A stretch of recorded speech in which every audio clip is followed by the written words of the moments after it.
আজকে আমাদের ক্লাসের বিষয়বস্তু হচ্ছে টিডিএস, বিডিএস থেকে শুরু করে আমরা অনেকগুলো জিনিস কভার করব একটা একটা করে। সো প্রথমত হচ্ছে আমাদের হচ্ছে টিডিএস, বিডিএস এর বেস ভ্যালু আর হচ্ছে রেট নিয়ে কথা বলবো। বেস ভ্যালু বলতে আমরা যদি একটু দেখি যে ভিত্তিমূল্য বলতে দেখা যায় তিনটি বিষয়ের মধ্যে যা অধিক সেটাকে বোঝাবে। এক হচ্ছে চুক্তি মূল্য, আরেকটা হচ্ছে বিল বা ইনভয়েস অঙ্ক, আরেকটা হচ্ছে পরিশোধ। এই তিনটের মধ্যে যেটা হচ্ছে অধিক সেটাকে আমরা ভিত্তিমূল্য হিসাবে ধরে নিব।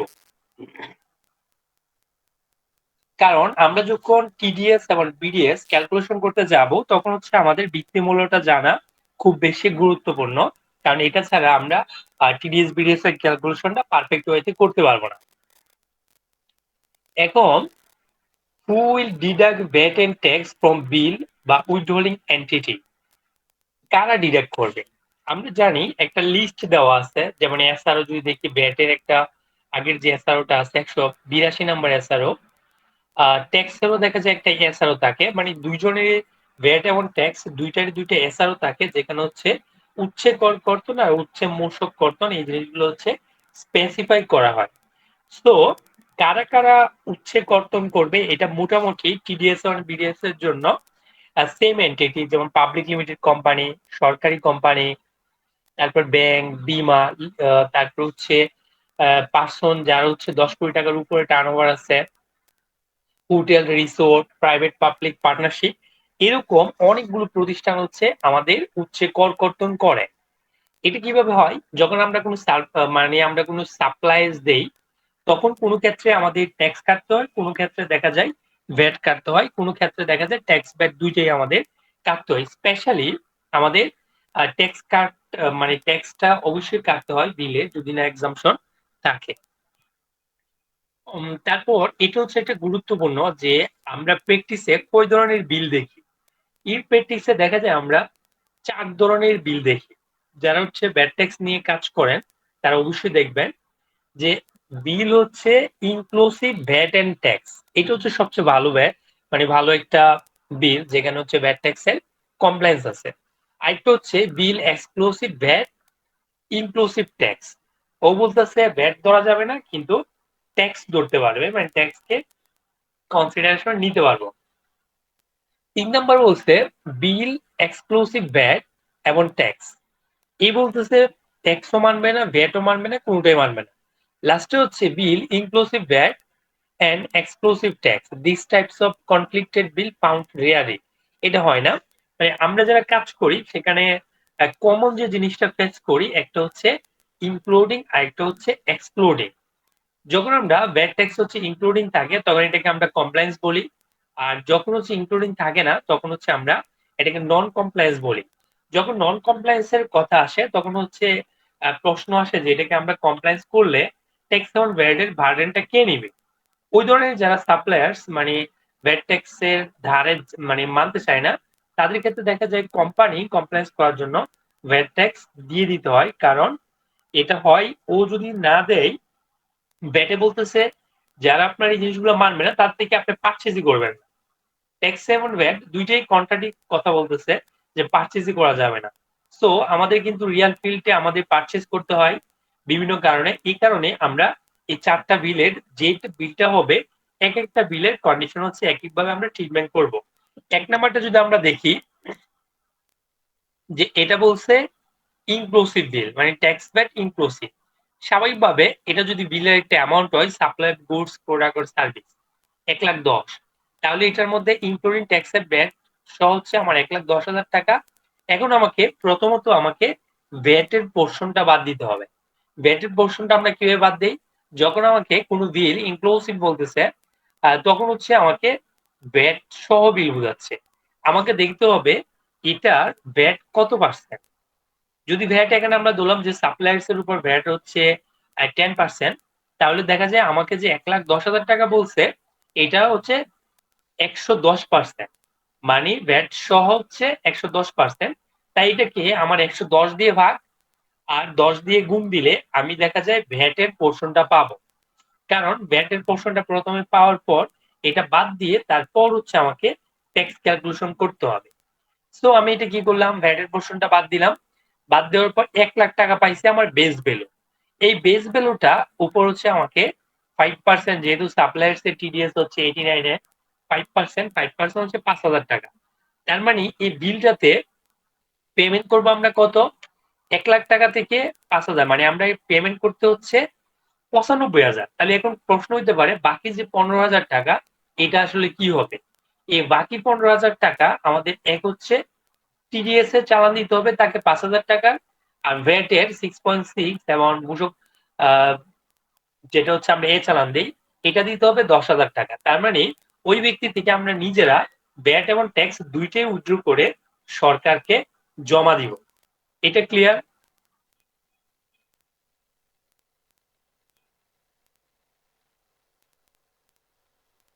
আচ্ছা, তারপর হচ্ছে bill exclusive VAT and inclusive tax. তাহলে এখানে আমার কি বলছে যে একটা সাপ্লাই আমার 1.5 লক্ষ টাকার সাপ্লাই ইনক্লুডিং হচ্ছে ভ্যাট, এক্সক্লুডিং ভ্যাট আর ইনক্লুডিং হচ্ছে ট্যাক্স, তাহলে 1,50,000। তাহলে আমাকে ভ্যাট ডিরেক্টলি ক্যালকুলেট, এই বিলটাকে আমি যদি ক্যালকুলেশন করি, যেহেতু এটা আমার বিল অ্যামাউন্ট আর হচ্ছে বেস অ্যামাউন্ট সেম, কারণ ভ্যাট না এটার মধ্যে, ভ্যাট যদি না থাকে তাহলে দেখা যায় ওইটা আর আমার ভ্যাটের পোর্শন বাদ দেওয়ার সুযোগ নাই। তাই আমাকে কি করতে হচ্ছে, বেস ভ্যালু আর বিল ভ্যালু সেম, তাই 1,50,000 টাকা 10% হচ্ছে 15,000 টাকা, এটা হচ্ছে ভ্যাট। তারপর হচ্ছে আর যে 1,50,000 টাকার 5% এইটা হচ্ছে গিয়ে ট্যাক্স।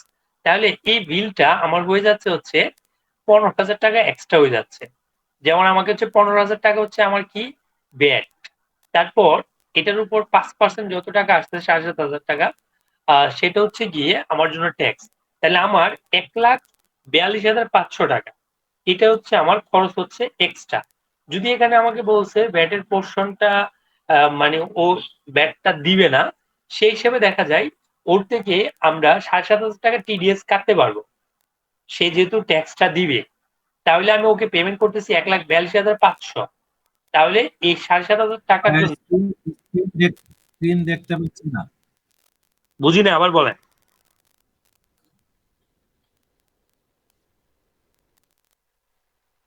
আবার বলেন কি বলছেন। দেখতে পাচ্ছিলাম না, দেখতে পাচ্ছি না।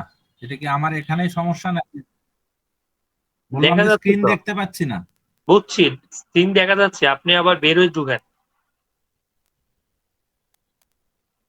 অন্য কারো সমস্যা হচ্ছে?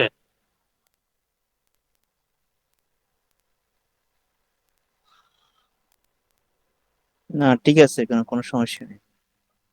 আচ্ছা, তাহলে আমরা দ্বিতীয় ক্রাইটেরিয়ার বিলটাতে কি বলছি যে এটা আমাদের ভ্যাট ছাড়া বিল। তার মানে আমি ওর যে পেমেন্ট থেকে আমি ট্যাক্সটা কাটতে পারবো, ভ্যাটটা আমার ওর হয়ে দিয়ে দিতে হবে। তার মানে হচ্ছে আমার কোম্পানির জন্য এক্সট্রা 15,000 টাকা বাড়ে, এটা আমাকে বহন করে আলাদা করে দিতে হচ্ছে। 3 নাম্বার হচ্ছে bill exclusive VAT and tax. এটা অনেক বেশি দেখা যায় যারা ছোটখাটো প্রতিষ্ঠানের ক্ষেত্রে, যখন আমরা পারচেস করি তখন এটা বলছে ভ্যাট ট্যাক্স কোনটাই মানবে না। এই ভ্যাট ট্যাক্স যদি না মানে, এই যে সার্ভিস বা বিলের পরিমাণটা যদি আমরা 1,30,000 টাকা ধরি, এটাকে আমাকে কি করতে হবে, গ্রস আপ করে নিতে হবে। গ্রস আপ, এটা কিন্তু ট্যাক্সে আমাকে রুলসটা বলে দিছে যে আমি গ্রস আপটা কিভাবে করব। আমরা এখানে কিন্তু একটু অ্যাটাচ করছি যে আমাকে প্রথমত হচ্ছে আমাকে দেখতে হবে যে ট্যাক্স পার্সেন্ট কত। আমরা যদি জানি যে সাপ্লাইয়ের ক্ষেত্রে হচ্ছে ট্যাক্সের পার্সেন্ট হচ্ছে 5%, তাহলে 100 থেকে প্রথমে 5% বাদ যাবে, বাদ দিয়ে 95, এই 95 দিয়ে ভাগ দিতে হবে, 100 দিয়ে গুণ করতে হবে বেস ভ্যালু বের করার জন্য। কারণ যেহেতু বলছে এ বিলে ভ্যাট ট্যাক্স নাই, মানে ট্যাক্স নাই, তার মানে এই বিলটাকে আমাকে গ্রস আপ করে নিতে হবে, বেস ভ্যালু মনে করতে হবে এটা 95%। এই 95% কে ভ্যাটের ট্যাক্সের বা ভ্যাটের বেস ভ্যালুটা বানানোর জন্য আমাকে যেটা করতে হবে, এখানে আমার অতিরিক্ত করে আমার একটা বেস ভ্যালু বানাইতে হবে। যে কিরকম বানাচ্ছি, আমি যখন এটা হচ্ছে আমার 1,30,000 টাকা, এটাকে 100 দিয়ে আমি গুণ দিলাম 95, মানে 100 থেকে 5 বাদ দিলে 95, 95 দিয়ে আমি ভাগ দিছি, দেখা যায় এটা 1,30,000 টাকা বিলে গ্রস ভ্যালু হয়ে যাচ্ছে 1,36,442। এটার উপর হচ্ছে আমাকে ট্যাক্স এবং ভ্যাট দুইটাই অ্যাপ্লাই করতে হবে। দুইটা অ্যাপ্লাই করে আমাকে কিন্তু এক্সট্রা এখানে বার্ডেন চলে আসতেছে। যেমন এখানে 10% হচ্ছে ভ্যাট, এই 1,36,842 10% 13,000 সামথিং, আর 5% আসে হচ্ছে 6,000 সামথিং। এই দুইটা জিনিস যোগ করে এক্সট্রা আমাদের দেখা যায় পুরো বিলের অ্যামাউন্ট হয়ে যাচ্ছে 1,50,000। 1,30,000 টাকার বিল, এটাকে আমাকে কমপ্লায়েন্স করার জন্য 1,50,000 টাকা হয়ে যাচ্ছে।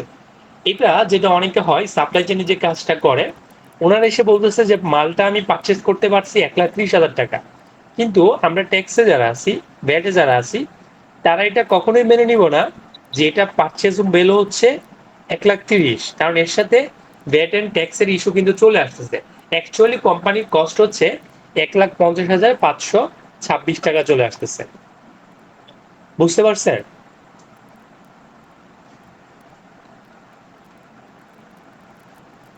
আরেকটা যদি দেখি আমরা, বুঝি না ভাই, সেটা আবার বলেন।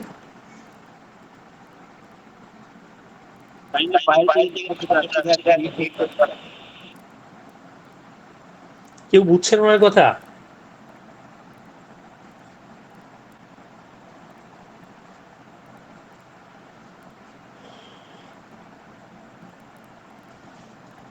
তারপর হচ্ছে আমাদের এক্সপ্লোসিভ ভ্যাট এন্ড এক্সপ্লোসিভ। একটা কোশ্চেন ছিল। জি বলেন, আমি বুঝি না এমনি কথাটা, কেউ বুঝলে বলেন। আমি প্রশ্ন করি না, এখন বলতেছি। ও আচ্ছা। যদি এরকম হয় যেগুলো ক্যাশ পেমেন্ট হয় আর কি, আমরা ওই যে ট্যাক্স আমরা এইভাবে দিয়ে দিচ্ছি, ঠিক আছে? তাহলেও হবে, আপনার কথা হচ্ছে ভ্যাট ট্যাক্সটা দিয়ে দিতে হবে। ক্যাশ হলো সমস্যা নাই, সেক্ষেত্রে অ্যাকাউন্টে দেখানো যাবে। হ্যাঁ, এখানে একটা সমস্যা হচ্ছে, আপনি যদি ক্যাশ ট্রানজ্যাকশন করেন, কোম্পানির যে ট্যাক্স রেট 27.5% হয়ে যাবে। আপনি যদি ট্যাক্সে মানে ক্যাশে না করেন তাহলে 25%। তো আপনি যদি ওখানে 27% দেখান, তাহলে এখানে তো ক্যাশ হইতেই পারে ক্যাশ ট্রানজ্যাকশন, কিন্তু আপনাকে টিডিএস বিডিএসটা হচ্ছে ম্যান্ডেটরি করতে হবে, কারণ এটা যদি না করা হয় তাহলে এটা খরচ ডিজালা হবে। ডিজালা হলে দেখা যায় এটার উপর 27% ট্যাক্স রেট আসবে। তাহলে আপনার ডেফিনেটলি 15% খরচ করা ভালো 27% খরচ করার থেকে। ভাইয়া আমার একটা কোশ্চেন ছিল। জি বলেন। ভাইয়া আমরা গ্রস আপ করার সময় 95 দিয়ে ডিভাইড করব কেন? কারণ ওখানে বলছে ভ্যাট ট্যাক্স ইনক্লুসিভ না, তো ট্যাক্স না থাকার কারণে এটা কি হচ্ছে, ট্যাক্সের পার্সেন্টেজটা কমে যাচ্ছে। তাই এটা হচ্ছে আমরা স্বাভাবিকভাবে ইউনিটারি মেথড বা অনেকগুলো মেথড আছে যেখানে আমাদের, তাহলে এটা বলে নিচ্ছে হচ্ছে যেহেতু আমাদের ট্যাক্স নাই, ট্যাক্স থাকার কথা ছিল, ট্যাক্স থাকলে সেটা 100% হইতো, যেহেতু ট্যাক্স নাই, যতটুকু নাই এটা বোঝাচ্ছে এতটুকু কম আছে। তাই দেখা যায় আমার যদি 5% ট্যাক্স থাকে, 5% বাদ দিলে 95%। যদি ওইটা ট্যাক্স রেট থাকে 10%, তাহলে এটা 90%। সো 90 দিয়ে ভাগ দিয়ে 100 দিয়ে গুণ করলে তখন হচ্ছে আমাকে বেস বেলোটা মানে ব্যাট ট্যাক্স সহ বেলোটা আসতে যায়। মূলত হচ্ছে এটা করার উদ্দেশ্য হচ্ছে আমাকে সেকশনে বলে দিচ্ছে আয়কর আইন 2023-এর, আপনি যদি 141টা দেখেন, সেইখানে আমাকে বলে দিচ্ছে কর ব্যতীত পরিশোধের ক্ষেত্রে গ্রস আপ পূর্বক কর কর্তন বা সংগ্রহ। মূলত আমরা এটার জন্যই করি, এই কারণে এটা পাশে রাখা হয়েছে 141 সেকশনে। ক্লিয়ার? জি ভাইয়া। তাহলে এখানে বলছে ভ্যাট হচ্ছে ইনক্লুসিভ আর এক্সক্লুসিভ হচ্ছে ট্যাক্স। এখানে যে ব্যাপারটা হয়, আমরা যে একটা উদাহরণ দেখি, তো আমাকে যদি গ্রস আপ বা বেস ভ্যালুটা বের করার জন্য, যে আমার 1,20,000, তো এটাকে আমার সিমিলার হচ্ছে, যেহেতু আমার এই অংশে এক্সক্লুসিভ ট্যাক্স ছাড়া, তার মানে এটাকে আমার গ্রস আপ করে নিতে হবে ঠিক আগেরটার মতো। করার পর 1,26,316 টাকা আসতেছে। এইটার উপর হচ্ছে আমাকে ট্যাক্সের পার্সেন্টেজটা ধরতে হবে। যেহেতু এই বিলটার মধ্যে বিল ইনক্লুডিং ভ্যাট, তাহলে ভ্যাট যেহেতু ইনক্লুডিং আছে, তাহলে আমাকে কি করতে হচ্ছে, এই ভ্যাটের পার্সেন্টেজটা সহ 100+10 মানে 110 দিয়ে ভাগ দিয়ে 10 দিয়ে গুণ দিলে তখন হচ্ছে আমার ভ্যাটের পোর্শনটা পাবো। সো বিলের অ্যামাউন্টটা মূলত হচ্ছে 110, 1,20,000 থেকে হচ্ছে আমার ভ্যাটেরটা বাদ দিলে যেটা আসে সেটা। কিন্তু এটা মূলত এই বিলটা খুব কম ব্যবহার করা হয়, যে বিল ইনক্লুডিং হয় আর হচ্ছে ট্যাক্স এক্সক্লুডিং হয়। সহজ কথা হচ্ছে এরকম বিল থাকলে আমাকে যে কাজটা করতে হবে, যখনই আমাকে ট্যাক্স এক্সক্লুসিভ আসতেছে তখনই আমাকে গ্রস আপ করতে হচ্ছে। গ্রস আপ করে আমি হচ্ছে বেস ভ্যালুটা বেড়ে যাচ্ছে, ওই গ্রস আপ মানে বেস ভ্যালুটা বেশির উপর হচ্ছে আমাকে ট্যাক্সটা ক্যালকুলেশন করতে হবে। আর যেহেতু এই বিলটাতে বলছে ভ্যাট ইনক্লুসিভ, তার মানে ব্যাটের ইনক্লুসিভ থাকে তো সব জায়গায় আমরা ব্যাট যোগ 100 দিয়ে ভাগ দেই আর ব্যাট পার্সেন্ট দিয়ে গুণ করলে আমরা ব্যাটের পরিমাণটা আমরা পেয়ে যাই। এটা হচ্ছে একটা ব্যাপার। আমরা এই অংশটা দেখাবো। আমরা এসআরওটা যদি দেখি উৎসে করকর্তনে, এটা হচ্ছে সর্বশেষ এসআরও উৎসে করকর্তনে জুলাই 5-এ। এটা প্রথমে 1 মাস আগে পাবলিশ হওয়ার পর আবার কারেকশন আসছে কিছু। প্রতি বছর এটা একটু মডিফাই হয় এবং ব্যাট ট্যাক্স দুটারই হয়। সো এখানে যে জিনিসটা এটা আমরা দেখতে পাচ্ছি হচ্ছে 68 পেজের, প্রথমে 56 পেজ ছিল। এটা কখন থেকে কার্যকর হয়েছে? 1 জুলাই থেকে কার্যকর হচ্ছে। কারণ ম্যাক্সিমাম রেটটা বলে দেয় যে কখন থেকে কার্যকর হবে। এটা যেহেতু রেট নিয়ে, তার মানে এটা 1 জুলাই থেকে আমরা কার্যকর হয়েছে। তার মানে এটা ফিনান্সিয়াল ইয়ার 26-27-এর জন্য এই রেটটা হচ্ছে আমাদের অ্যাপ্লিকেবল। তো এখানে প্রথম হচ্ছে কতগুলো সংজ্ঞা দিছে যে কোনো, এটাও কিন্তু বিধিমালা। সো বিধিমালা আইনের পরে হচ্ছে মর্যাদা বিধিমালা। তো বিধিমালা তো আইনের মতো কতগুলো ব্যাখ্যা দেওয়া থাকে কোনটা দিয়ে আসলে কি বোঝাচ্ছে, এটা আমরা বলার উদ্দেশ্য না। আমরা হচ্ছে যখনই আমাদের উৎসে করকর্তনের কথা আসবে তখন নাম্বার 1 হচ্ছে আমাকে অংশ 7 আইকন আইন 2023 এটার অংশ 7 অর্থাৎ 86 সেকশন থেকে শুরু করে 139 সেকশন, ওখানে আমাকে যেতে হবে। ওখানে গিয়ে দেখতে হবে আমি স্পেসিফিক রেটটা পাচ্ছি কিনা। কারণ অনেকগুলো রেট আছে স্পেসিফিক যেটা উৎসে কর বিধিমালাতে আসার দরকার হয় না। যেমন ধরেন 109 সেকশন হচ্ছে ভাড়া হতে উৎসে কর কর্তন। সো ভাড়া হতে যেটা উৎসে কর কর্তন হয় সেটা তাহলে দেখা যায় 100 মানে এটা 10%, ওটার আর কোনো ব্যাখ্যার দরকার নাই, মানে বিভিন্ন রেট হয় না। তার মানে এটা আয়কর আইনে আমরা সরাসরি সেকশনে পেয়ে যাচ্ছি। তারপর যদি আমরা আরো কয়েকটা ধরি, যেমন যেগুলো স্পেসিফিক থাকে 112, যেমন ক্যাশ ইনসেন্টিভের উপর উৎসে কর কর্তন 5% হয়েছে। সো ওখানে আমাকে প্রথমে দেখতে হবে আয়কর আইন 2023-এর সেকশনে গিয়ে ওটার রেট কত আছে। ওখানে যখন আমরা যাব তখন স্পেশালি কয়েকটা সেকশন 89, 90, 125, 126, 120 এই 5টা হাতে গোনা 5টা সেকশন আছে। এদের হচ্ছে ব্যাখ্যা বিশ্লেষণের দরকার, কারণ ওদের রেট গুলো হচ্ছে অনেক বেশি। তাই আমাদের যখন 89 হবে, 89 অথবা 90 অথবা 120 অথবা 125, 126 এই সেকশনগুলো যখন আসবে তখন হচ্ছে আমাকে উৎসে কর বিধিমালাতে যেতে হবে, কারণ এটার রেট হচ্ছে এক এক রকম। যেমন শুরুতে আমাদের 89-এ যদি যাই, প্রথমে একদম সবচেয়ে ছোট রেট দিয়ে শুরু হয়েছে 0.5। এমএস বিলেট উৎপাদনে নিয়োজিত শিল্প প্রতিষ্ঠানের ক্ষেত্রে এবং স্থায়ীভাবে ক্রয়কৃত এমএস ক্যাপের মূল্য হচ্ছে 5%। পেট্রোলিয়াম তেল এবং লুব্রিকেন্ট বিপণনে নিযুক্ত তেল বিপণন কোম্পানি কর্তৃক তৈরি তেল সরবরাহের ক্ষেত্রে হচ্ছে 0.6। তারপর এজেন্ট বা ডিলারে যখন তেল সরবরাহ করে তখন হচ্ছে 1%। এখানে আমাদের নিত্য প্রয়োজনীয় অনেকগুলো জিনিস আছে, এটার উপরে আমাকে উৎসে কর কর্তন দিচ্ছে। এটার ম্যাক্সিমামই দেখা যায় ভ্যাটের অব্যাহতি থাকে পার শিডিউল অনুসারে, কিন্তু ট্যাক্সে যেহেতু সাপ্লাই হয় এই সাপ্লাই এগেইনস্টে 0.5%, এটা আগে 1% ছিল, এটা অনেকটা কমায় 1.5% করছে। যেমন চাল, ডাল, চাল, ধান, পুষ্টি চাল এইগুলোর উপর হচ্ছে এই রেটে আমাকে উৎসে কর কর্তন করতে হয়। তারপর নতুন করে এটা আসছে স্বর্ণ, রূপ, স্বর্ণালঙ্কার সরবরাহের ক্ষেত্রে 0.5% উৎসে কর কর্তন করতে হবে। সুতা সরবরাহের ক্ষেত্রে দেখা যায় 1% আছে। শতভাগ রপ্তানিমুখী শিল্প প্রতিষ্ঠান 1%, এটা আগেও ছিল এখনো আছে। তাছাড়া এরকম গ্যাস ট্রান্সমিশনে আছে 3%। আমাদের এখান থেকে রেটটা দেখতে হবে। এখন মনে করেন কোন সাপ্লাইজ এই 19টা সেকশনের মানে রেটের মধ্যে সে পড়তেছে না, তাহলে আমাকে কি করতে হবে? আমাকে রোল নাম্বার 20-এ যেতে হবে, সিরিয়াল। এই 20-এ কি বলছে? সারণী ক্রমিক নং 1 হইতে 19-এ বর্ণিত হয় নাই এমন সকল পণ্য সরবরাহের ক্ষেত্রে হচ্ছে 5%। ধারা 89-এ উল্লিখিত অন্যান্য সকল ক্ষেত্রে। তার মানে আমাকে এসে 19 পর্যন্ত দেখতে হবে আমার প্রোডাক্ট বা সাপ্লাইটা এর মধ্যে পড়তেছে কিনা। যদি পড়ে তাহলে তো স্পেসিফিক রেট বলে দিছে। এর বাইরে যদি হয় তাহলে হচ্ছে আমাকে 5% ট্যাক্স কাটতে হবে। আর ভ্যাটের ক্ষেত্রে হচ্ছে যদি যে সার্ভিসগুলো আছে 44টা সার্ভিস, ওই সার্ভিসের বাইরে মানে স্পেসিফিক ডিফাইন করা যাচ্ছে না এরকম সার্ভিস যদি হয় তখন দেখা যায় ওখানে আমাকে ভ্যাট হচ্ছে 15% হচ্ছে কনসিডার করতে হয়। সো এটা কিন্তু আপনাকে মনে রাখতে হবে যে কখন আমাকে এই কনসিডারেশন যাইতে হবে। তারপর বিরাট বড় ব্যাখ্যার দরকার হয় 120, কারণ এটা আমদানির ক্ষেত্রে উচ্ছে কর কর্তন। এটার সাথে হচ্ছে আমাদের এইচএস কোড সম্পর্কিত, যেটা আমরা পরে দেখব। এখন আছে সেবা। সেবার ক্ষেত্রে দেখা যায় আমাদের এখানে অনেকগুলো সেবা ব্যাখ্যা দেওয়া আছে, উপদেষ্টা বা পরামর্শ।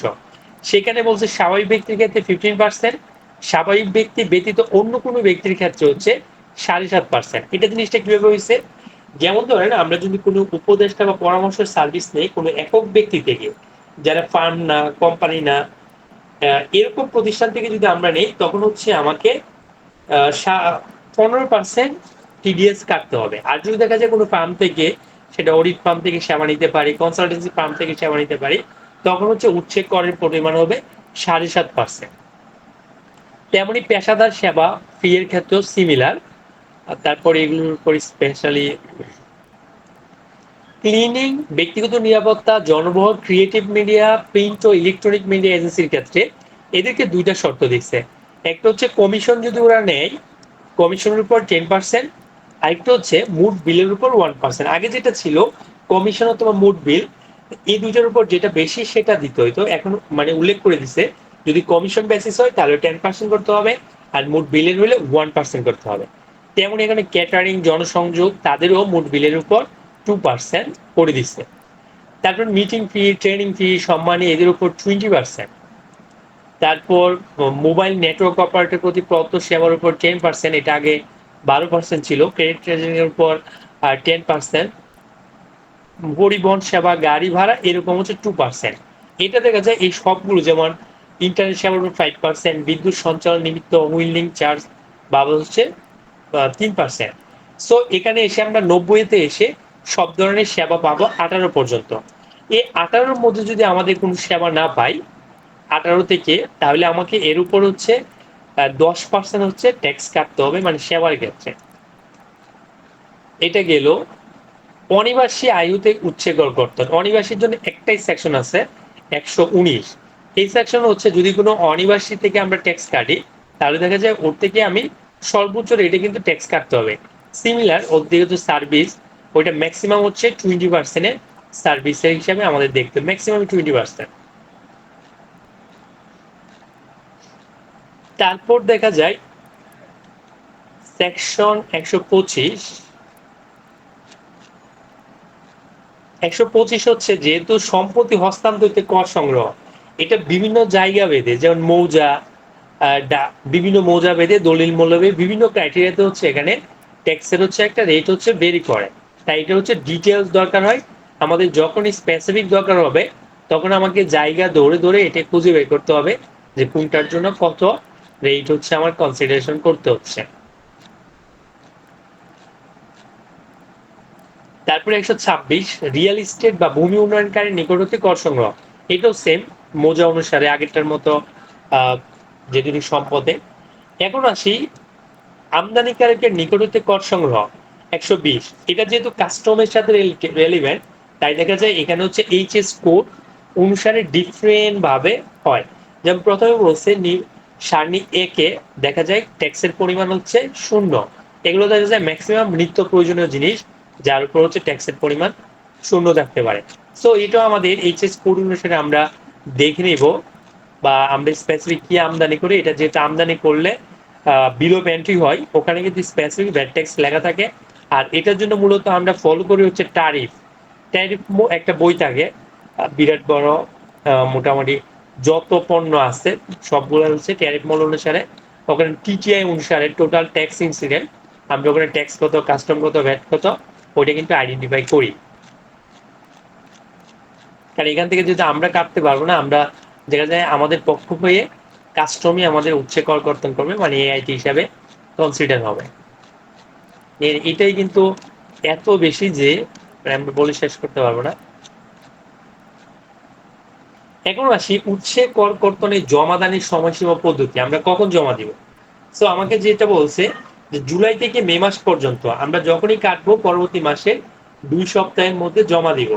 ভ্যাটের ক্ষেত্রে যেহেতু আমাদের রিটার্ন সাবমিশন করতে হয় যত টাকা ব্যাট দেখাবো সেটা দেখিয়ে তাছাড়া রিটার্নটা সাবমিট করতে পারবো না। ট্যাক্সের ক্ষেত্রে যেহেতু এরকম নাই, সেক্ষেত্রে দেখা যায় প্রায়ই আমাদের 2 সপ্তাহ যে ডেডলাইন এটা মান্য করা হয় না। অনেক সময় 1 মাস হয়ে যায়, অনেক সময় আরো বেশি হয়ে যায়, কিন্তু আমাদের ডেডলাইন হচ্ছে পরবর্তী মাসে 2 সপ্তাহের মধ্যে এটা সাবমিট করা। তারপর যে জুন মাসের প্রথম থেকে 20তম দিনের মধ্যে যদি আমরা কর্তন করি তাহলে দেখা যায় 7 দিনের মধ্যে আমাকে, পরবর্তী 7 দিনের মধ্যে এটা আমাকে জমা দিয়ে দিতে হবে।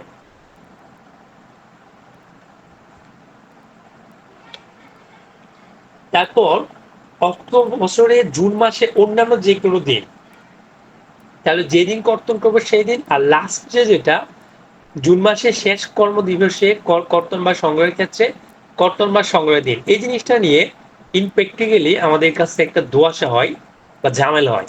ধরেন আমরা মনে করেন কালকেও 2 দিন আগে আমার কলিগ প্রশ্ন করছিল, ভাইয়া যদি জুনের 30শে জুন আমরা যদি গিয়ে দুপুরে মানে ব্যাংকিং আওয়ার শেষে উচ্ছে কর্তন করি, তাহলে এটা পেমেন্ট আমরা ওই দিন কিভাবে জমা দিব? সো এটা আসলে একটু ডেডলাইনটা এখানেও 2 সপ্তাহ করা দরকার ছিল।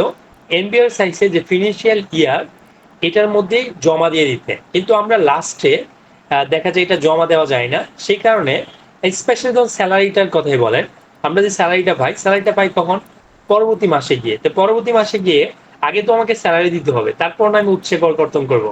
সো দেখা যায় এটা পরবর্তী মাসে চলে যায়, তখন দেখা যায় চালানের ডেটও কিন্তু চেঞ্জ হয়ে যায়। ডেট যেমন চেঞ্জ হয়, চালানের নাম্বারও কিন্তু চেঞ্জ হয়। যেমন আপনি জুলাই থেকে যে চালানগুলো কাটতেছি এটা 26-27 হয়ে গেছে, আগে ছিল 25-26, তাহলে আমি 25-26-এর চালানটাও কিন্তু 26-27-এ কাটতে হচ্ছে, কারণ জুনে অনেকগুলো বাকি থাকে, সেটা আমাদের জুলাই এসে দিতে হয়। সো এখানে গিয়ে একটু কনফিউজিং হয়, তবে এটা নিয়ে এনবিআর ওই রকম কোনো কিছু মানে আটকায় না। মূলত ওনারা দেখে যে ট্যাক্সটা আমি কর্তন করে দিছি কিনা। কর্তন বা আদায় ইত্যাদি সঙ্গে সার্টিফিকেট আপনি খেয়াল রাখতে হবে, আপনি যার কাছ থেকে ট্যাক্স কাটছেন ওকে আপনার কি করতে হবে? সার্টিফিকেট দিতে হবে। স্পেশালি বেতন হতে যাদেরকে কাটছেন বছর শেষে একবার ওনাদেরকে ধারা 145 অনুসারে সার্টিফিকেট দিতে হবে। আমরা সার্টিফিকেট ফরম্যাটটা দেখাবো, ফরম্যাটগুলো দিয়েও দিব আপনাকে। দ্বিতীয়ত হচ্ছে চাকরি ছাড়া অনেক ধরনের, যেমন ডিভিডেন্ড থেকে কাটা হয়, সাপ্লাইয়ের থেকে কাটা হয়, আলাদা আলাদা করে হচ্ছে আমাকে সার্টিফিকেটের ফরম্যাট আছে, ওইটা অনুসারে দিতে হয়। সেটা কিন্তু উচ্ছে কর বিধিমালার এখানে দেওয়া আছে, মানে ফরম্যাটগুলো আমরা ফরম্যাট নিয়ে কথা বলবো।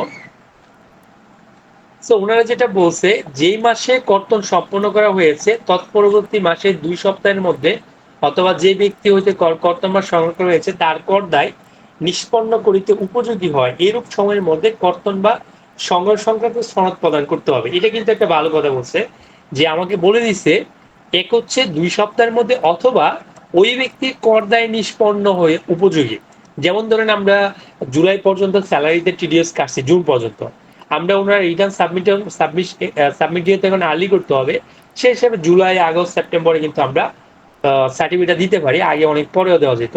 এটাই বলছে তার যখন দরকার লাগবে তার আগে অবশ্যই দিতে হবে। তারপর এই যে এখানে কিন্তু আমাকে আবার উল্লেখ করে দিচ্ছে যে কর ব্যতীত পরিশোধের ক্ষেত্রে গ্রস আপ পূর্ব কর কর্তন বা সংগ্রহ। এখানে আরো একটা জিনিস খেয়াল রাখতে হবে যে রিটার্ন দাখিলের প্রমাণ উপস্থাপনে বাধ্য, কিন্তু ইহা উপস্থাপনে ব্যর্থ যদি হয়, ব্যাংক ট্রান্সফারের মাধ্যমে পরিশোধ গ্রহণে ব্যর্থ হলে তখন কিন্তু সাধারণত ট্যাক্সের যে হার এটা হচ্ছে 1.5 গুণ হয়ে যায়। কিন্তু আমরা ওই প্র্যাকটিসটা তেমন করি না। সেদিন আমাকে একজন সাপ্লায়ার আমার কল দিল, যেহেতু আমি ব্যাট ট্যাক্স ডিপার্টমেন্ট দেখি, তো বলতেছে আমাদের পিএসআরটা দেওয়ার জন্য। সো পিএসআরটা কেন চাইছে? যে রিটার্ন দাখিলের প্রমাণ উপস্থাপন, কিন্তু এখন এটা আমাদের জন্য অনেক সহজ হয়ে গেছে। আপনার কাছে যদি টিআইএন থাকে তাহলে সাপ্লায়ারকে যার সাথে ট্রানজেকশন করতেছেন তাকে কিন্তু আর বলা দরকার লাগতেছে না, কারণ আপনি কিন্তু টিআইএন দিয়ে আপনি দেখতেই পারতেছেন যে ও রিটার্নটা সাবমিট করছে কিনা, অনলাইনে চেক করা যায়। আরেকটা ব্যাপার হচ্ছে, আপনি যার কাছ থেকে উচ্ছে কর্তন করবেন তার কাছ থেকে আপনার পিএসআরটা চেক করে নিতে পারেন যে সে রিটার্ন জমা দিচ্ছে কিনা, কিন্তু আপনার কাছে যে বিক্রি করে ওর কিন্তু আসলে দরকার নাই যাচাই করা, কারণ ওরটা তো আপনি উচ্ছে কর্তন করতেছেন, ও তো আর আপনার থেকে উচ্ছে কর্তন করতে হবে না। সো দেখা যায় উনি যখন কল দিল তখন আমি, কারণ ওনাদের থেকে হচ্ছে আমরা কি করি, পারচেস করি, আমরা ওদের থেকে ঘাটি, তো ও আমার পিএসআর দেখার দরকার নাই। সো আপনার কিন্তু আইনের ভাষাগুলো দেখতে হবে যে আপনার কোনটা কিভাবে লাগতেছে। তারপর এটা কিন্তু 177 ধারা মোতাবেক তফসিল 4 বর্ণিত উৎসে করকর্তনে রিটার্ন দাখিল করতে হবে। আমাদের কিন্তু উৎসে করকর্তনে এই যে এখানে প্রথমে তফসিল থেকে প্রাপকের আয়, এখানে কিন্তু আমাদের সার্টিফিকেট বলি সবগুলো কিন্তু এখানে দেওয়া আছে। যেমন এখানে বিধি 10 অনুসারে তফসিল 1, বিধি 10 অনুসারে কর্তনের বেতন হতে বেতন বাদে সরকার কর্তৃক পরিশোধিত বেতন এটা বাদে বাকিদের থেকে আমরা উৎসে কর্তন করলে এরকম আমাকে একটা সার্টিফিকেট তৈরি করতে হবে। আপনার সাধারণত ইংলিশে তৈরি করবেন। তারপর হচ্ছে বেতন ব্যতীত হইতে উৎসে কর্তনে বিস্তারিত। সো এখানে দেখা যায় একটা সার্টিফিকেট এক একটা কাজে এক একটা সার্টিফিকেট দরকার হয়, বেশ কয়েকটা সার্টিফিকেটের ফরম্যাট আছে, স্পেশালি বলে দিচ্ছে। তারপর হচ্ছে আমাদের উৎসে করের রিটার্ন, এটা নিয়ে যেহেতু আমরা রিটার্নের ডিটেলস ক্লাস নিব, কথাবার্তা বলবো, এটা নিয়ে কিছু বলতেছি না আজকে, এটা নিয়ে আমরা কিছু বলবো না। সো এখন আমরা একটু সার্টিফিকেট দেখি। সার্টিফিকেটটা দেখার আগে আমরা একটা জিনিস নিয়ে কথা বলি। আচ্ছা, এটা নিয়ে পরে বলি।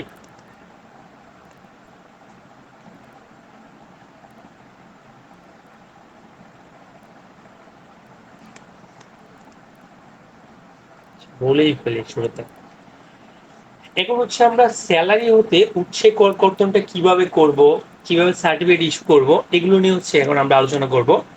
প্রথমত হচ্ছে আমরা যখন কোনো ব্যক্তি কোম্পানিতে চাকরি করে তার বিভিন্ন ধরনের উৎস হতে আয় থাকতে পারে, কিন্তু আমরা কনসিডারেশন করব হচ্ছে স্যালারি হতে তার আয় কত, এর উপর ভিত্তি করে আমরা টিডিএসটা কর্তন করব।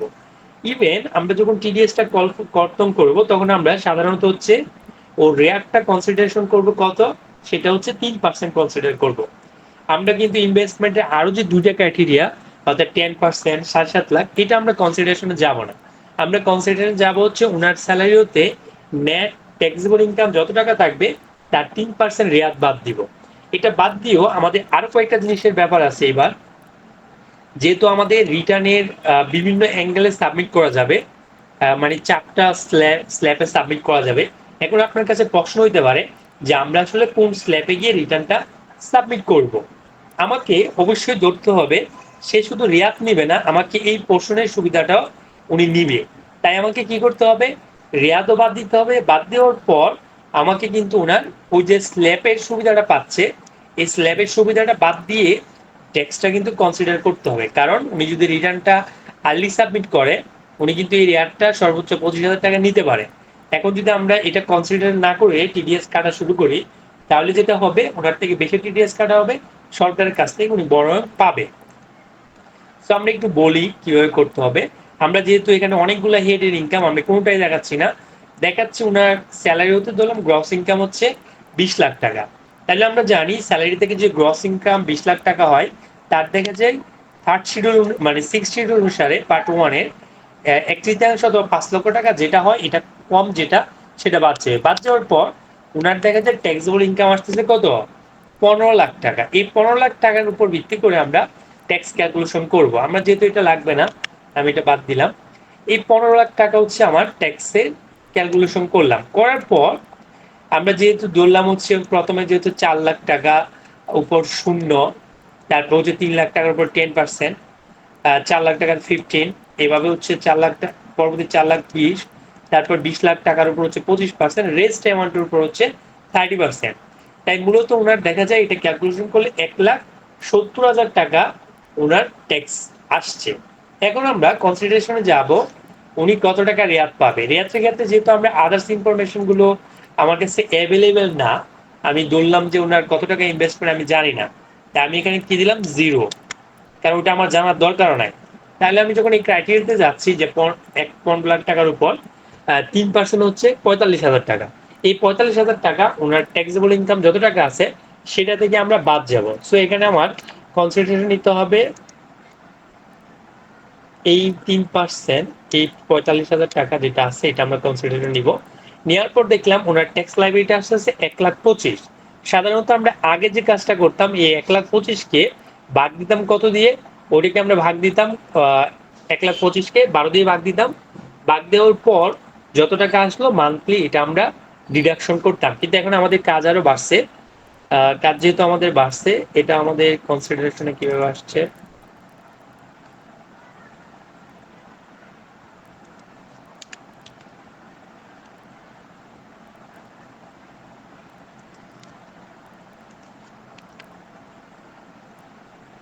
আচ্ছা মনে হচ্ছে আমাদের কোনো ট্যাক্স অ্যাডভান্স দেয় নাই, অ্যাডভান্স আমরা কোনো ট্যাক্স পে করি নাই। তো এখানে আমরা এইগুলার কনসিডারেশন নিব না, সে কত টাকা উৎসে কর্তনে অ্যাডজাস্ট করতে পারবে আমরা কোনো কিছু জানি না। আমরা যেটা করব, আমরা এখানে জাস্ট হচ্ছে ওনার কনসিডারেশন ছাড়া মূলত যত টাকা আছে 1,25,000 এটাই কিন্তু আমরা নিয়ে গেলাম। নিয়ে যাওয়ার পর আমরা কনসিডার এটা করব যে আমরা ধরে নিব যে 1 জুলাই থেকে 30 সেপ্টেম্বর উনি রিটার্নটা সাবমিট করবে, তার মানে উনি হচ্ছে যে 5% অথবা 25,000 টাকার এই বেনিফিটটা উনি নিবে। তাই আমরা কি করলাম, এটার বেনিফিটটা কনসিডারেশন করলাম। করার পর দেখলাম আমার ওনার ট্যাক্স লাইবিলিটি আসতেছে কত, 1,18,750। সো এটাকে যদি আমরা 12 দিয়ে ভাগ দেই, যেহেতু প্রতি মাসে আমরা ডিডাক্ট করব, তাহলে দেখা যায় ওনার স্যালারি আসতেছে, ট্যাক্স আসতেছে প্রতি মাসে 9,896 টাকা। এটা হচ্ছে প্রতি মাসে ওনার উৎসে কর কর্তন করতে হবে। বাকিগুলো আমরা কনসিডারেশনে নিব না, যে উনি রেয়াত পাবে কিনা, পরে দিবে কিনা, ওটা আমাদের দরকার নাই। সো আমরা ওনাকে ডিডাক্ট করবো হচ্ছে যে পরিমাণ আছে, যে এই পরিমাণ টাকা হচ্ছে টিডিএস স্যালারি থেকে প্রতি মাসে এইচআর কে এইচআর টিডিএস হিসেবে কর্তন করে ওনাকে পরে সার্টিফিকেট ইস্যু করবে। এটা বুঝতে পারছেন?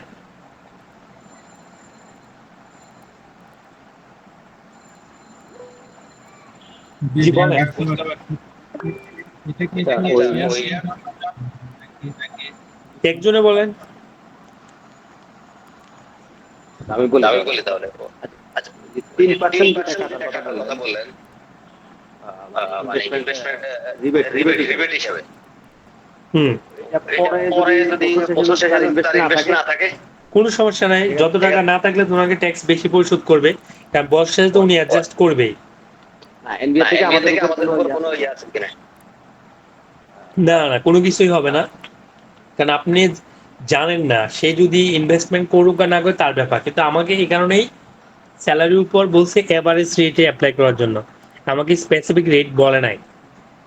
এই সুযোগটা আমাকে রাখছে, কারণ ও সে ইনভেস্টমেন্ট করবে কি করবে না সেটা আমি দেখার দরকার নাই, কিন্তু আমি নিয়ম অনুসারে এটা সে করতে পারে, আমি এটা কনসিডারেশনে নিব।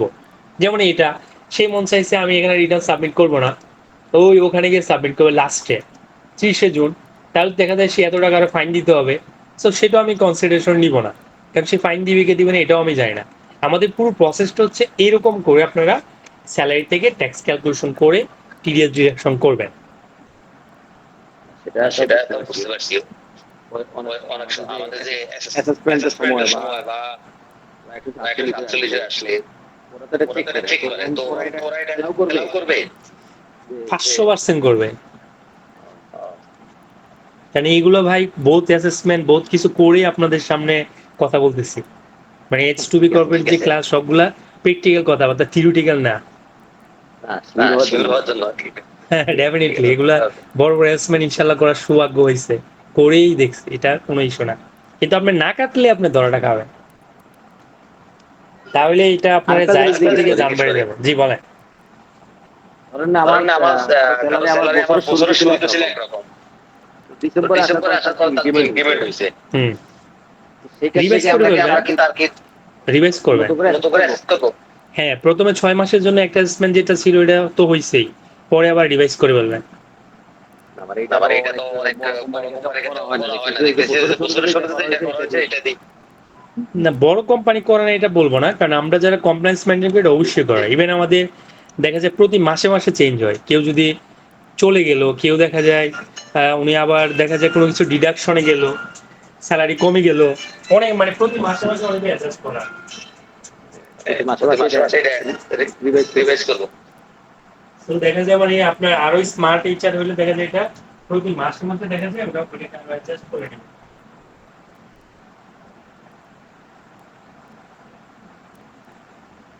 আর কোন প্রশ্ন? জি জি বলেন। ভাইয়া আমরা টোটাল স্যালারি তো কাউন্ট করব যে বোনাস সহ। হ্যাঁ অবশ্যই, যত ধরনের বেনিফিট পাবে বোনাস সহ, কিন্তু এখানে আবার ওই প্রফিটের শেয়ার এটা আবার কনসিডারেশন নিয়েন না। তাহলে এটা কি করবো? ওইটা যদি কোম্পানি কিভাবে দিচ্ছে সেটা আপনাকে চিন্তা করতে হবে। অনেক সময় এগুলো হচ্ছে ইনসেন্টিভ হিসেবে কাউন্ট হয়, ইনসেন্টিভ হিসাবে বা ক্যাশ বোনাস হিসাবে যখন কাউন্ট হচ্ছে, মানে বোনাস হিসাবে, তখন এটা 94 সেকশন চলে যাচ্ছে। এটার উপর 10% করে আলাদা, ওটা স্পেসিফিক রেটে হচ্ছে টিডিএস কাটতে হয়।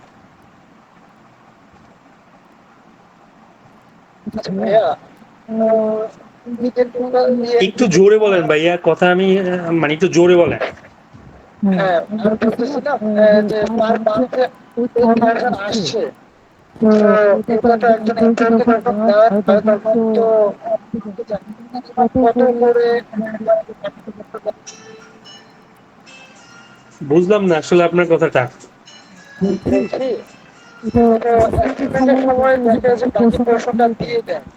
কিন্তু যখন একজন এমপ্লয়িকে প্রফিট থেকে যে পোর্শনটা আসে যে 8,000 করে পার মান্থ দিতে হবে, তো এটার কি কোনো পার্সেন্টেজ আছে? মিনিমাম কতটুকু করে রাখতে হবে, যেমন 5% বা 3%? কিসের মানে কিসের পার্সেন্টেজে? এটা যে ক্যালকুলেশন করেছে 8,000 করে 12 মাস করতে হবে, তাহলে বাকি পোর্শন দিতে হবে, তাই না? এটা বলছে মানে 12 মাস থাকতে হবে পুরো জিনিসটা? আপনি একটু লাউডলি বলেন না ভাইয়া। মানে একটা সাউন্ড আসছে তো আপনার কথার সাথে, এই কারণে আপনার ওই সাউন্ডটা আপনার কথার থেকে হচ্ছে বেশি শোনা যাচ্ছে। আচ্ছা ভাইয়া, এখানে আরেকটা বিষয় হচ্ছে যাদের ইনভেস্টমেন্টের লিমিট নাই তাদের তো এটা কাউন্ট হবে না। আপনি কেমনে জানবেন যে ওর ইনভেস্টমেন্টের রিয়াত আছে না? ওটি কি আপনার দরকার আছে জানার? তাহলে কি বাদ দিয়ে ক্যালকুলেশনটা দেখা যাবে? অবশ্যই আমি ধরে নিছি, এবং আইন অনুসারে ঠিক আছে যে সে অ্যাটলিস্ট 3%, যেহেতু আমরা 3টা কন্ডিশন থেকে যেটা কম এটা তো সে রেয়াত পাবে, তাহলে 3টা কমের মধ্যে আমার কাছে ডাটা আছে হচ্ছে 3%, তো আমি এটা অবশ্যই কনসিডারেশন নিব। এর বাইরে সে কি করবে অ্যাকচুয়ালি সেটা তো বছর শেষে কনসিডার করে তো ফাইনাল রিটার্নটা সাবমিট করবেই।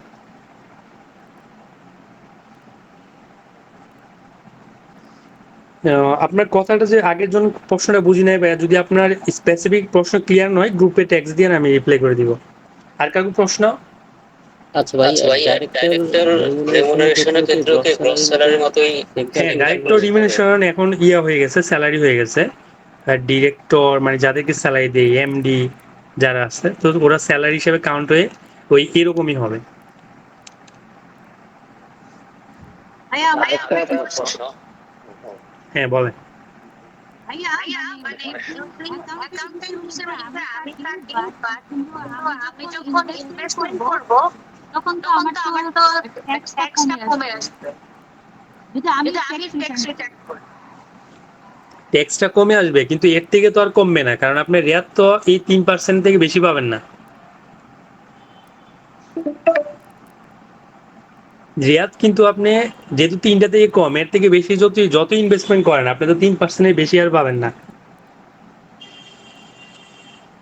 ও আচ্ছা ভাইয়া, তাহলে কারণ আপনি মনে করেন, আমি বলি এটা কিন্তু এই 3টা ক্রাইটেরিয়া কেন দিচ্ছে, আপনি মনে করেন এখানে এই যে কত পাচ্ছি আমি 45, কথার কথা আমি দেখাই, মনে করেন আমি ইনভেস্টমেন্ট করছি, ধরেন ইনভেস্টমেন্ট আমি দেখাই, এটা ধরেন আমি 10 লাখ করে করছি, রেয়াত পাবো এরকম ইনভেস্টমেন্টই 10 লাখ করছি, কারণ শেয়ার মার্কেটে তো আমি আনলিমিটেড ইনভেস্টমেন্ট করতে পারি। তাহলে এখানে কত 1 লাখ, কিন্তু আমি কি 1 লাখ টাকা পাবো? আমি পাবো সবচেয়ে কম যেটা, এই 3টা থেকে সিনারি থেকে কম হচ্ছে 45, এই 45,000টাই হচ্ছে আমি পাবো। তার মানে এখানে আপনার ইনকামের সাথে নির্ভর, এই কারণে আমরা সেফ জোনে থাকার জন্য এই 3%টা নিয়ে আসছি, যাতে এটা কোনোভাবেই এটারে পারফর্ম মানে এক্সিট করা সম্ভব না। আচ্ছা, একজনের প্রশ্ন করতেছেন, জি বলেন। আচ্ছা আমাদের অনেক সময় ওই হলিডে অ্যালাউন্স বা অ্যাটেন্ডেন্স বোনাস বা আনলিভ ইভেন্ট গেটসমেন্ট কিছু টাকা তো বুদ্ধ অ্যামাউন্ট গেটে, তো এগুলা তো আবার স্যালারি সার্টিফিকেট দেয় না কোম্পানি, এগুলো দেওয়া উচিত, এটা অবশ্যই আপনার দেওয়া উচিত, কারণ আপনি যদি স্যালারি সার্টিফিকেট ফরম্যাটে আপনি যা আর্নিং করছেন 1 বছরে প্রফিট বোনাস ফান্ড বা যাই বল সবগুলো ওখানে দেখানো উচিত। না দেখালে সার্টিফিকেট না দেয়, কোম্পানি যদি না দেয়, যেহেতু আপনার ব্যাংকে নিছেন আপনি দেখাবেন। কারণ যে আপনার এটা মাথায় রাখতে হবে, বেশি দেখালে সমস্যা নাই, কম দেখালে সমস্যা। কারণ আপনার জিনিসটা আছে, ডাটা আছে, ব্যাংকে ঢুকছে, আপনি দেখালেন সলিড ডাটা।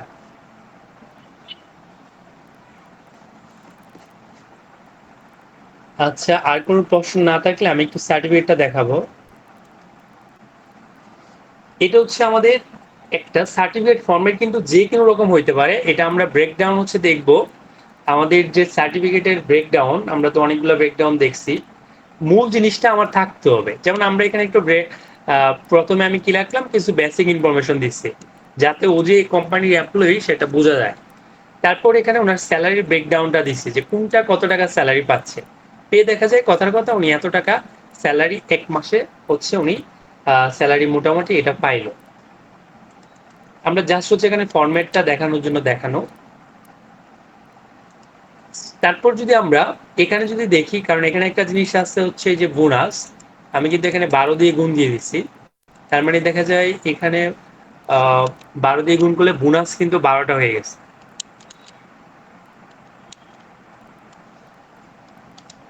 তো এখানে কিন্তু আমরা যদি আরো ফরম্যাটের মডিফাই করতে চাই, অনেক হচ্ছে 12 এখানে আবার আলাদা করে দেখায়।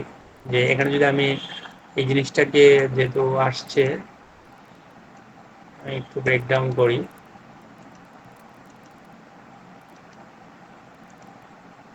তো আমরা কিন্তু এখানে কোনটা 12 উল্লেখ করে দিতে পারি, কোনটা 12 মাস পাচ্ছে।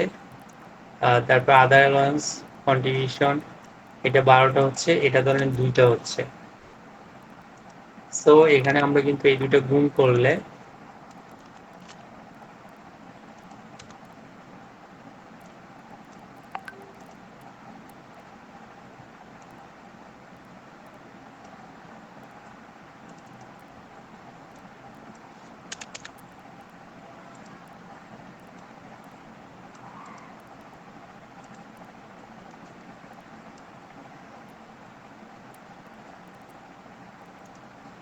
আচ্ছা, এটা আমি কিন্তু আমরা এরকম করে কিন্তু দেখাইতে পারি যে এখানে স্যালারি এত টাকা হচ্ছে ওনার স্যালারি পাচ্ছে। এই স্যালারি দেখা যায় অ্যামাউন্ট অফ, এটার উপর দেখা যায় কত টাকা ট্যাক্স কাটছি, এটা কিন্তু আমরা এখানে ডিটেলস একটা বর্ণনা দিচ্ছি।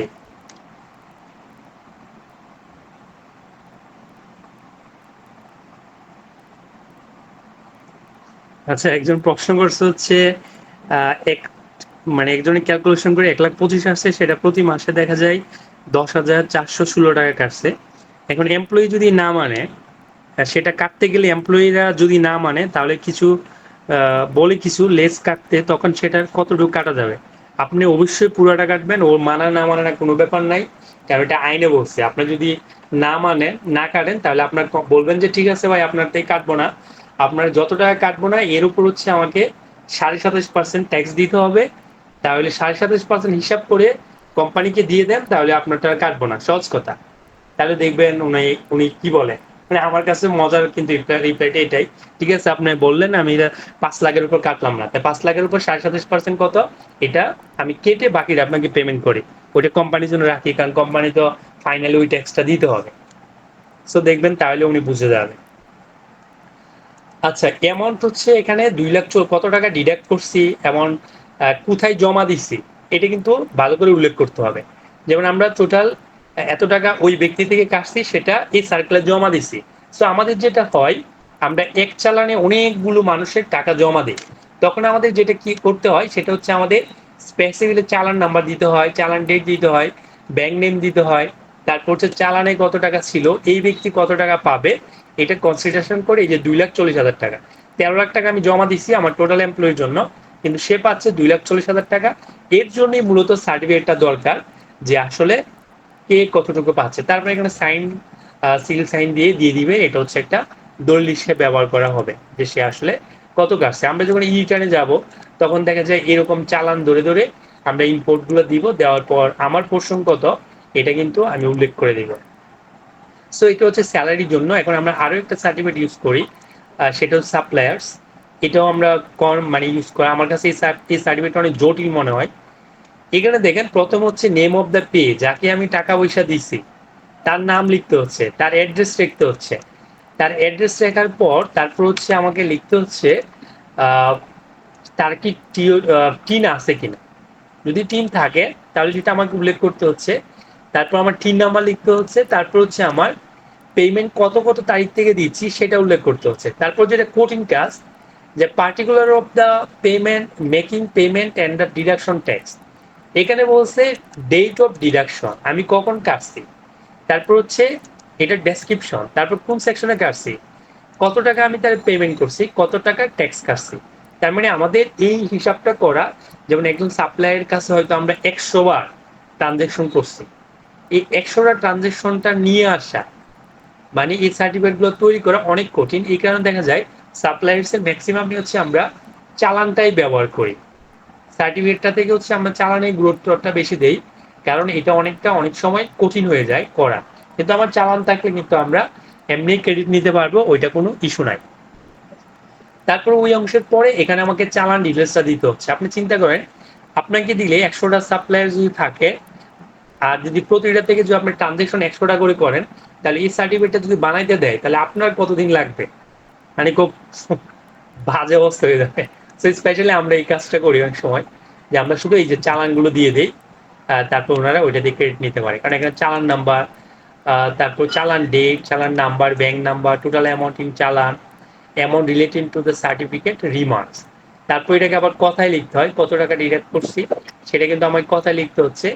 লিখে একটা আপনার ডেজিগনেশন সিল দিয়ে এই সার্টিফিকেটটা আপনি দিয়ে দিলেন, তাও আবার কি এ চালানের সাথে। এখন কিন্তু কথা আছে, আপনি যদি সার্টিফিকেট ইস্যু না করেন, সাপ্লায়ার যদি কমপ্লেন করে তাহলে কিন্তু আপনাকে জরিমানা গাইতে হবে। সো আমরা জানি যে সার্টিফিকেটটা ইস্যু করা ম্যান্ডেটরি, কিন্তু অনেক ক্ষেত্রে না হইলেও আমাদের এই চালানটা আমরা ইউজ করি রেফারেন্স হিসাবে। তবে সার্টিফিকেটটা দিতে পারলে ভালো, অনেক সময় লোক বলে কারণে দেওয়া সম্ভব হয় না। সো আজকের মানে প্রথম ব্রেকে এই পোর্শনটা আমরা একটা বিরতিতে যাব, বিরতির পর হচ্ছে আমরা আরো ইন্টারেস্টিং পার্ট নিয়ে কথা বলবো। একটা কোশ্চেন, এক মিনিট। হ্যাঁ বলেন। আমরা যদি সাপ্লায়ারের নামে চালান করি তাহলে ঝামেলা তো যাওয়া লাগবে। সাপ্লায়ারের নামে চালান করলেও যাওয়া উচিত, কারণ আপনাকে কিন্তু মানা করে নাই। মানে সাপ্লায়ারের নামে করলে আপনি সার্টিফিকেট দিবেন না, দিতে হবে না, এটা কিন্তু বলে নাই। আমরা স্পেশালি করি সাপ্লায়ারের নামে করি, যাতে স্পেশালি জামালাটা কম হয়। কিন্তু এই ক্ষেত্রেও দেখা যায় যেটা হয়তো একটা মানে যেদিকে যায় অনেকভাবে আমি চিন্তা ভাবনা করছি, বিপদ যায় না। মনে করেন আপনি সাপ্লায়ার সার্চ করলেন, এটা ক্লিয়ার যে ওর নামে আমি কাটছি, সার্টিফিকেট দিতে পারলাম না, ওটা দিলাম, তাহলে মনে করেন চালান হয়ে যাচ্ছে 200। এখন মনে করেন না, আমি একটা চালানই জমা দিলাম, তখন আবার সার্টিফিকেট হয়ে যাচ্ছে 200, তখন পেজ বেড়ে যাচ্ছে অনেক। কারণ সবগুলাই একই পেজগুলোতে নিয়ে আসতে হবে। 100 সাপ্লায়ার হলে 100 সাপ্লায়ার প্লাস হচ্ছে টিডিএস চালান, এই সবগুলো একসাথে নিয়ে আসতে হবে। সো এটা অনেক কঠিন। তবে যেটা বলছেন ভালো একটা প্রশ্ন, এটা চেষ্টা করবেন যে সাপ্লায়ার নামে করে দেওয়া, তাহলে এই ঝামেলাটা অনেকটা কমে যাবে। তো এখানে তো আমার অনেক তথ্য দিতে হয়, কত টাকা পেমেন্ট। এটাই তো ভাইয়া আমি বললাম, এখানে যে কত টাকা পেমেন্ট, কখন ডিডাকশন করছি, কখন ট্যাক্স কত করছি, এইটা একটা দিলে তো একদিনে সম্ভব না খুঁজে খুঁজে বের করা। মানে স্পেশালি আমরা কিছু কিছু কোম্পানিকে দিতে হয় ম্যান্ডেটরি। এই যে আমার এটা গ্রামীণ ফোন, ওনাদেরকে অবশ্যই দিতে হয়, ওনারা ওই সার্টিফিকেট ছাড়া অ্যাকসেপ্ট করে না, ওনাদের সার্টিফিকেট ইস্যু করতে হয়। সো দেখা যায় এরকম যারা আছে তাদেরকে আপনার যে কষ্ট হইলে, যেমন এখানে একটা বিল দেখে আপনি সহজে পারতেছেন, এখন 12টা বিল হইলে তাও আপনি সহজে পারতেছেন। কিন্তু যখন শত শত ট্রানজেকশন হবে একই সাপ্লায়ারে, বিভিন্ন সাপ্লায়ার, শত সাপ্লায়ার থাকবে, তখন দেখা যায় লোক বল দিয়ে মানে খুব না বিশ্বাস হয়ে যাবে। সো আপনার ইজিলি যে কাজটা করবেন ওই সাপ্লায়ারের নামেই কেটে ফেলবেন। আরেকটা জিনিস করলে কেমন হয়, ধরেন ওখানে যে চালান করার সময় ওখানে টিন আর অন্যান্য লেখা আছে, অন্যান্য সাপ্লায়ারের নাম লিখে আইতেন এত টাকা কমা, অমুক সাপ্লায়ার কমা এত টাকা, এভাবে দিলে না এটা করবেন না। আপনি সাপ্লায়ার হলে সার্টিফিকেট দিতে না স্যার, আলাদা করে একই সাপ্লায়ারে দিবেন, তাহলে এটা আপনার জন্য রিস্ক ফ্রি। ওর জন্য কোনো সমস্যা হচ্ছে না, যেহেতু ওর নাম আছে। নামটা অবশ্যই ওই কোম্পানি একদম স্পেসিফিক নাম দিবেন।